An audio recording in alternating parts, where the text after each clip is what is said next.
Folks, thanks for being here today. I'm John Stiles with Attorney General Ellison's office. I just want to make clear that Attorney General Ellison will be speaking today and then taking your questions. He will not be able to answer any questions about evidence or how evidence is evaluated, any question about witnesses, any question about the timeline of events that led to Mr. Floyd's death, or any investigative detail. It is all under investigation. It is currently confidential, so I just want to set that expectation right now. With that, Attorney General Ellison.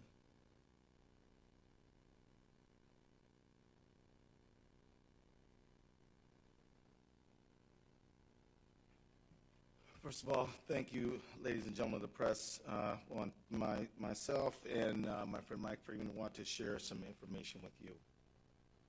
I want to begin with a reminder, and that is that we're here today because George Floyd is not here. He should be here. He should be alive, but he's not. About 9 days ago, the world watched Floyd utter his very last words, "I can't breathe," as he pled for his life. The world heard Floyd call out for his mama and cried out, "Don't kill me."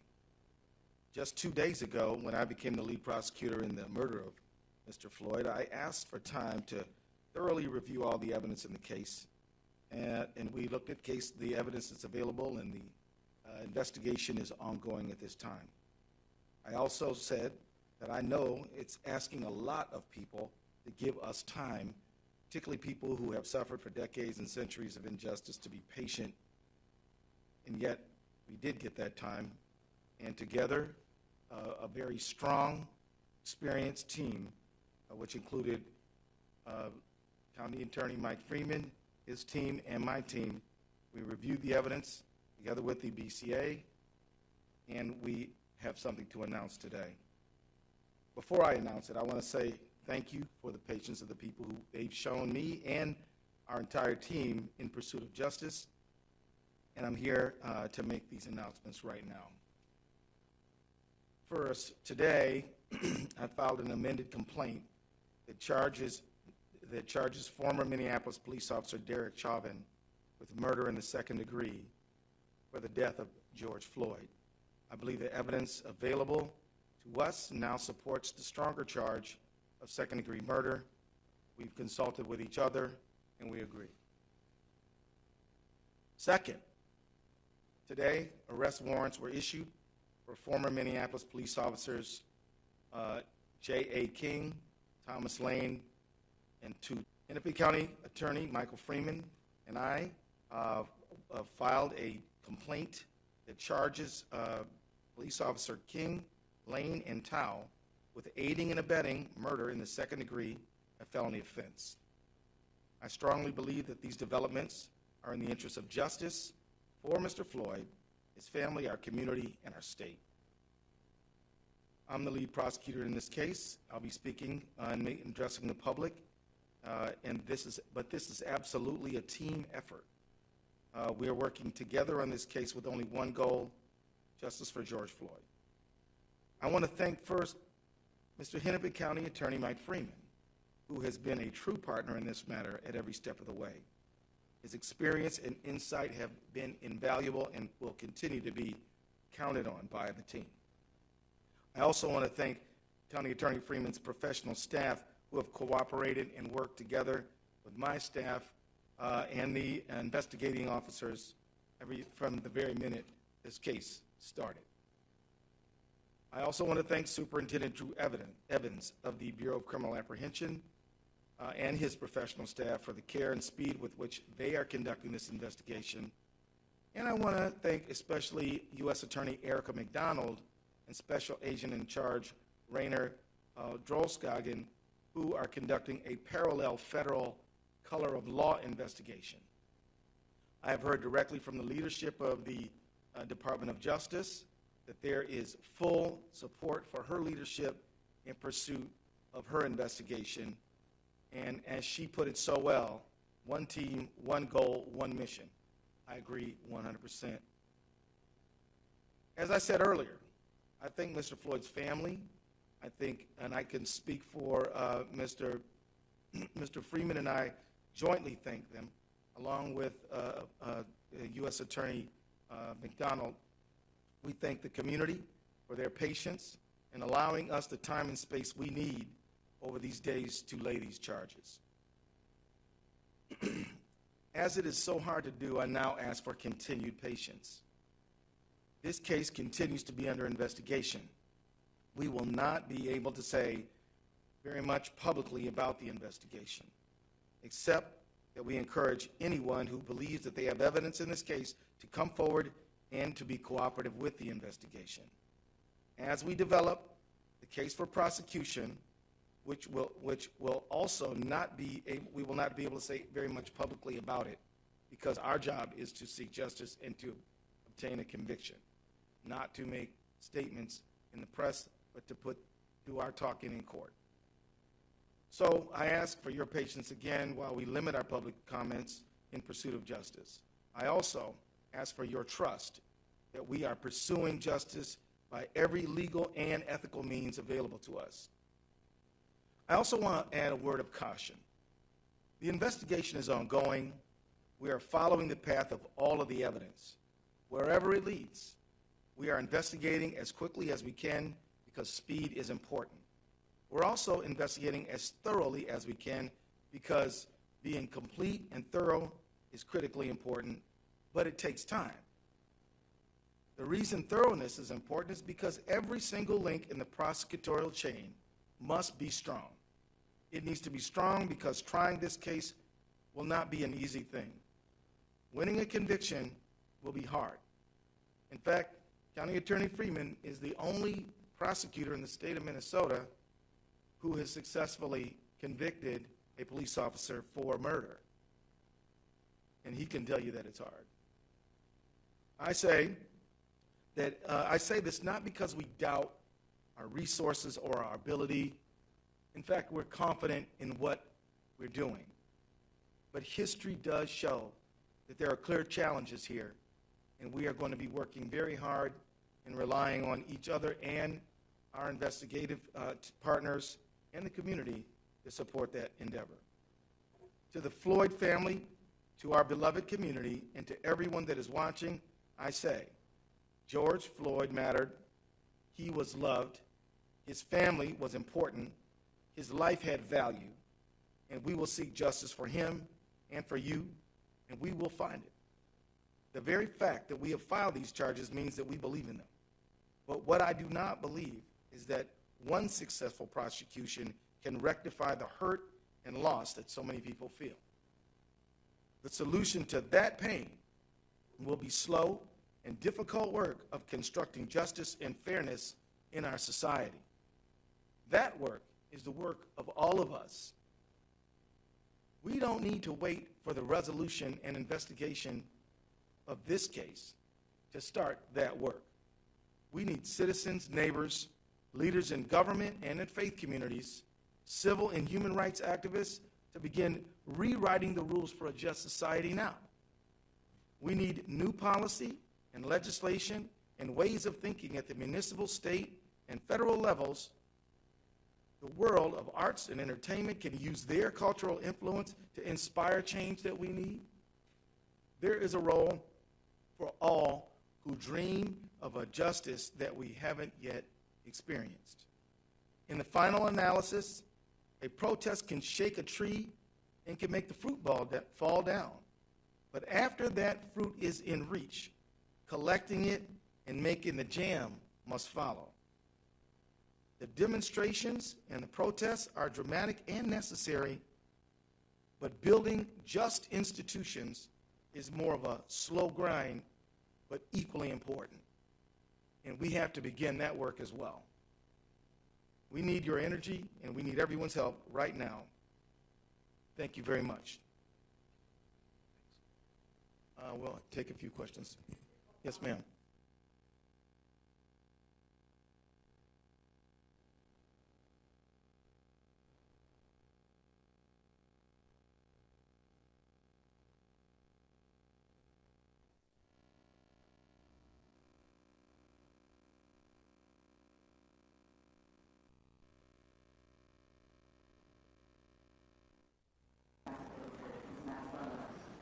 We believe we have a duty to charge the charges that fit the facts in this case when we have done so. And so our concern is to put all the energy we can into putting forth the strongest case that we can without fear or favor of anyone or anything. These charges are based on the facts that we have found, and we're going to pursue them. The Henry County attorney, obviously, you got the case from him. Was he going to plead this case as a murder-free case? Is that why the state took over? That is what sources have said. The Hennepin County attorney did an excellent job by gathering facts and has worked cooperatively with us at every single step of the way. We consulted with each other on these charges. We believe that these are the right charges. Mike Freeman and I we've signed a complaint for these additional charges, and so that's what we're doing. So. The whole nation, indeed the whole world, has been awaiting some type of announcement from your office. Can you describe the process involved in your deliberation and what impact you think today's decision might have, not just in Minneapolis, but for those across the country watching you right now? Unfortunately, I can't delve into our deliberative process, but what I will tell you generally is we gathered all the facts that we could. We reviewed the criminal statutes. We looked at case law. We consulted with each other, and we arrived at these charges. We believe that they're justified by the facts and the law. What does this impact have on them, this decision? The pursuit of justice is always good and right. And I want to signal to them that we hope that they continue to raise the cause of justice, but do it in a peaceful manner. It is their right to express themselves. And with that, I will say that they should continue in their own communities to get together to build just police community relationships. We need the faith community to be involved. We need arts and entertainment to help inspire us toward justice. We need everybody. There's a lot more to do than just this case, and we ask people to do that.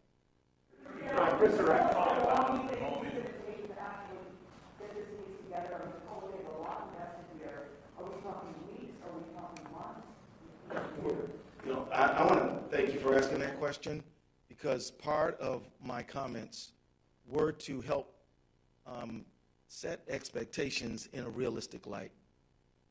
In order to be thorough, this is going to take months. And I don't know how many, but it is better to make sure that we have a solid case, fully investigated, researched before we go to trial, than to rush it. And so it will take a while, and I can't set a deadline on that. Way in the back. Attorney General, Chris Raskin, Carolina. The Floyd family had asked for a first-degree murder charge as well as their attorney. You decided to charge second-degree unintentional murder while committing a felony. Can you explain what that charge means, unintentional murder versus second-degree intentional murder, please? Well, according to Minnesota law, you have to have premeditation and deliberation to charge first-degree murder. Second-degree murder, you have to intend for death to be the result. For second-degree felony murder, you have to intend the felony and then death be the result without necessarily having it be the intent. So that's the state of the law. The felony would be we would contend that George Floyd was assaulted, and so that would be the underlying felony. Accept any plea deals in this, or do you expect all four to go to trial? And secondly, when will the body camera footage be released? I really don't have any idea of what plea negotiations or anything like that. That's simply way too early to begin that conversation. At this point, we are preparing to try this case. If something else happens along the way, we'll see. But at this point, we don't have any plans in that direction. Camera footage? That is something that I don't have anything to report right now. At this time, we're focused on investigating the case And so I think at this time, I will consult with the BCA and other partners on the case, and we'll come to a conclusion about that. Again, we believe in transparency, but we also believe in a thorough investigation, most importantly. General, have the 3 officers been taken into custody?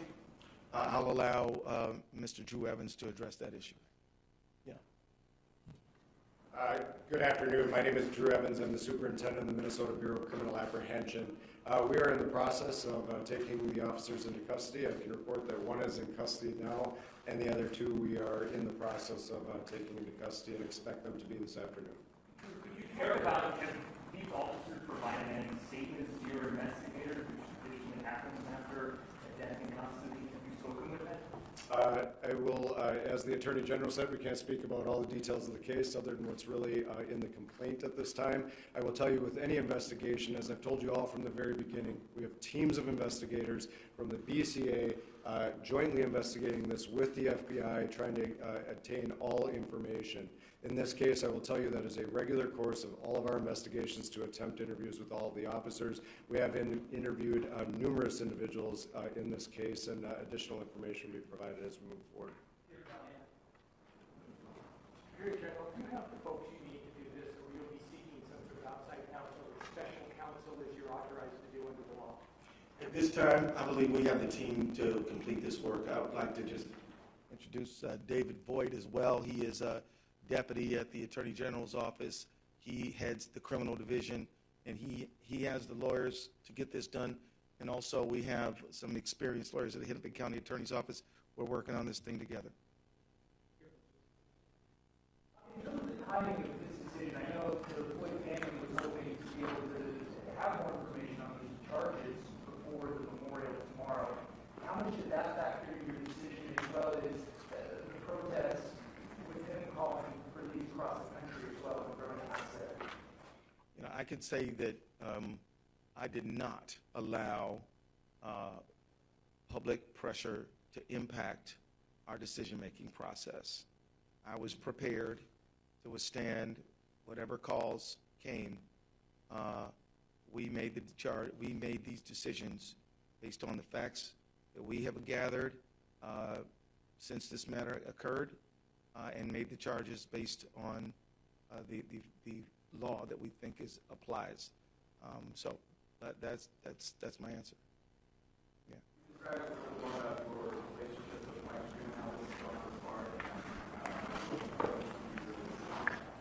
It's going fine. It's going great. I spent a lot of time in Hennepin County when I was a trial lawyer myself, and I know all the lawyers there. I respect them all, admire them all, and we're going on fine. Can I introduce you? Okay. Andy Lefebvre, he represents Hennepin County Attorney's Office, first deputy for Mike Freeman. Right.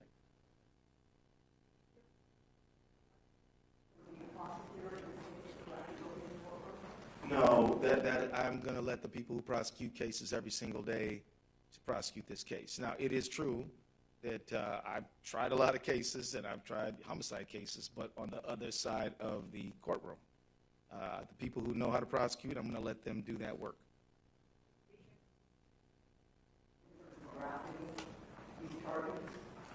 You know, I think it helps me anticipate what some of the attacks on our case might be. Trial here. I see no reason why we can't get a fair trial here. With the charges that were just filed, my math is correct. Do the 3 officers now face the potential same maximum sentence as Officer Chauvin? Yes. Well, yes, sir.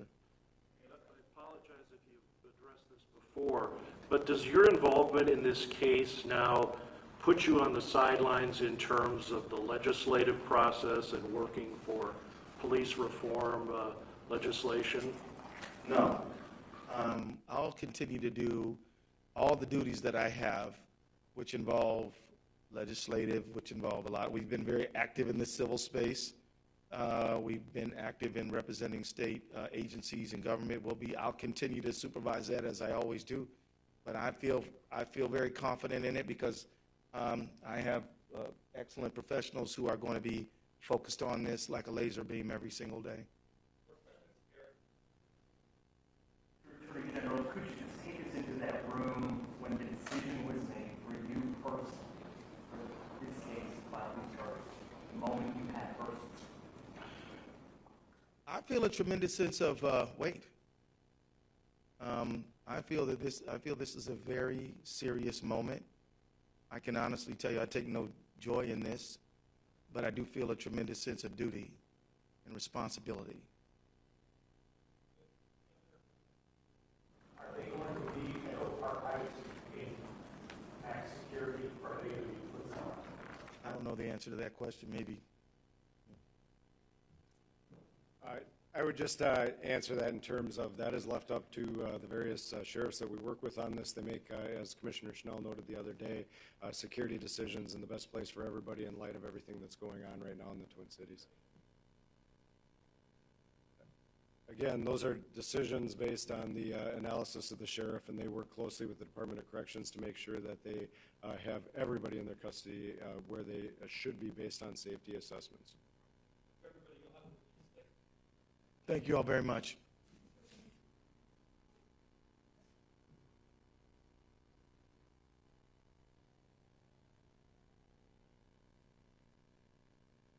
I will say to them that I pledge and I promise to hold to everyone accountable for the behavior that we can prove in a court facts to do that.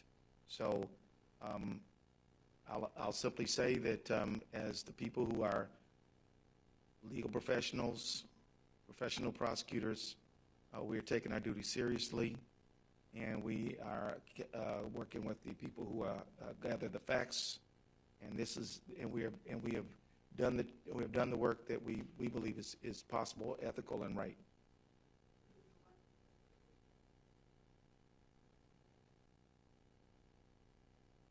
Yeah, well, I mean, look, let me be honest here. I mean, our country has under-prosecuted these matters in Minnesota and throughout the country.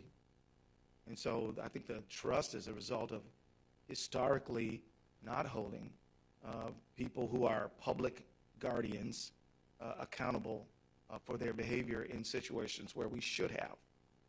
So that, I think, is the origin of the trust problem. But we can't control the past. All we can do is take the case that we have in front of us right now and do our good faith best to bring justice to this situation, and we will.